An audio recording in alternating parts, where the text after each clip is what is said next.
And All In starts right now.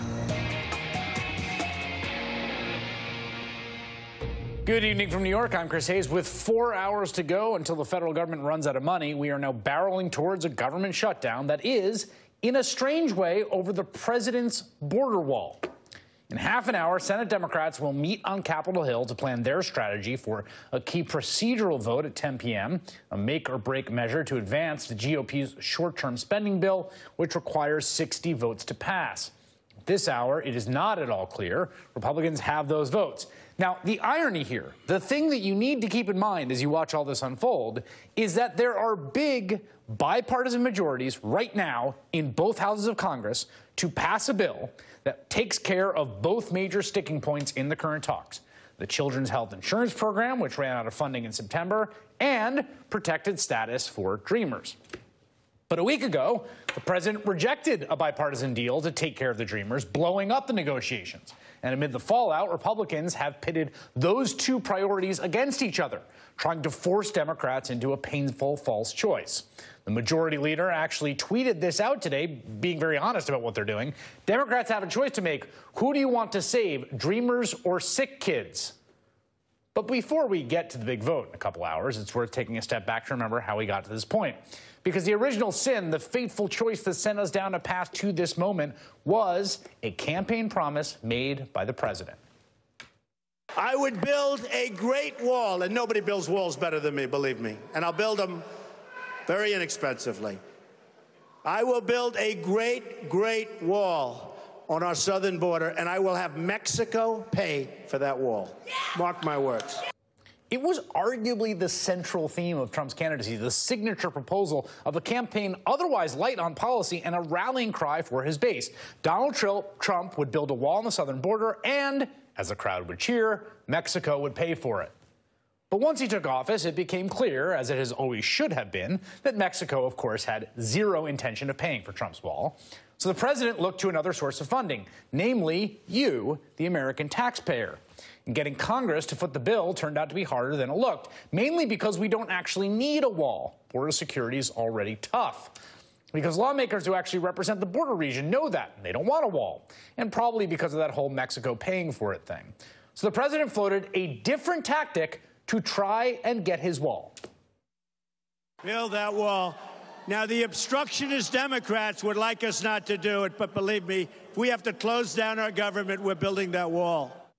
There it is, right there.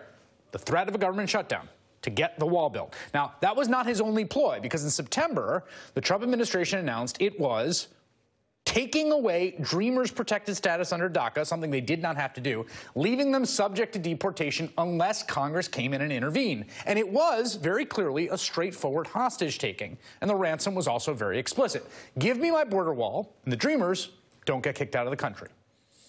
We're looking at DACA. We have to get something for it, but we are looking at DACA, and we'll see what happens. I'd love to do a DACA deal, but we have to get something very substantial for it, including the wall, including security.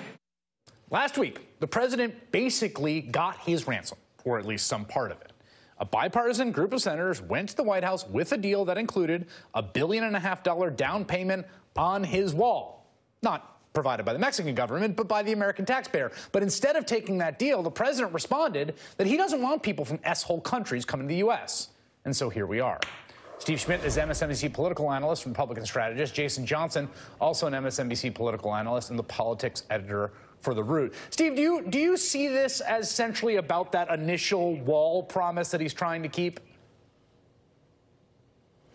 It's certainly about that, Chris, but it's also about the chaos and the incompetence of the governing majority, both at the executive branch and in the Congress. Once again, we're flirting with a government shutdown. We see a total incompetency around the ministerial functions of governing. If we avert a shutdown, no doubt it will be hailed as some great victory that we've managed to keep government functioning and opening.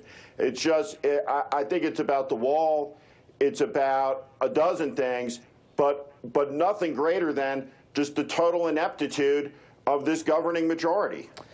You know, to Steve's point, Jason, about a deal here, you know, it strikes me there's actually some political upside for the president to make a deal, which is why I think it's a little odd that he has yet to do that, because that's obviously how he ran. And this is what he had to say back in 2013 about the role of the president in the shutdown. Take a listen. It always has to be the top. I mean, problems start from the top, and they have to get solved from the top, and the president's the leader. And he's got to get everybody in a room, and he's got to lead. You know, the interesting thing is in 25 years and 50 years and 100 years from now, when the government is, you know, they talk about the government shutdown, they're going to be talking about the president of the United States. Who was the president at that time? Mm-hmm. They're not going to be talking who the head of the House was, the head of the Senate, who's running things in Washington. So I really think the pressure is on the president. You think the same is true here?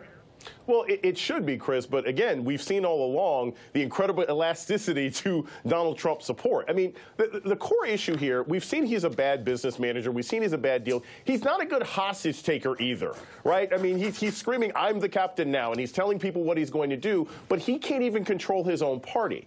And until the Republicans actually feel that they can negotiate with the president, as opposed to him saying one thing on Thursday and they say something else on Friday, they can't really, they can't work anything out. That, you know, Steve, this gets to your point about the incompetence here. A few people have said this, and I think they're right, that if the president actually sent a clear signal in either direction about DACA, I'm committed to a deal and we're going to do it, or I'm not going to give you a deal, those kids are out of luck, those people are out of luck, and you're screwed, that would probably avert the shutdown. It's the fact that no one actually knows what the White House's position that keeps bringing us to points like this.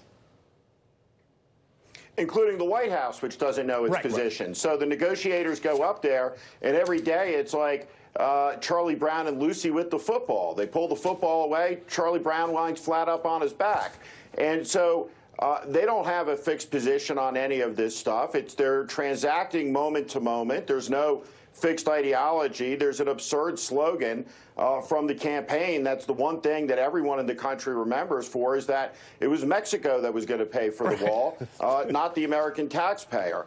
And so now we got two issues. We got a defunded children's health insurance program that hospital executives all over the country are increasingly worried about, is that how are we going to treat sick kids? If you talk to a hospital executive on the one hand, and then we have on the other, we have 90% of the country, 90% of the country believes that the Dreamers should have a protected status, period. And yet, on both of these issues, just as simple as things as you could think to solve, the ineptitude doesn't allow it to be solved. It's amazing to watch. That's the crazy thing, Jason, to Steve's point, is the two contentious issues here, which is chip funding and protection for the Dreamers, there's both bipartisan majorities in both houses to take care of them, A.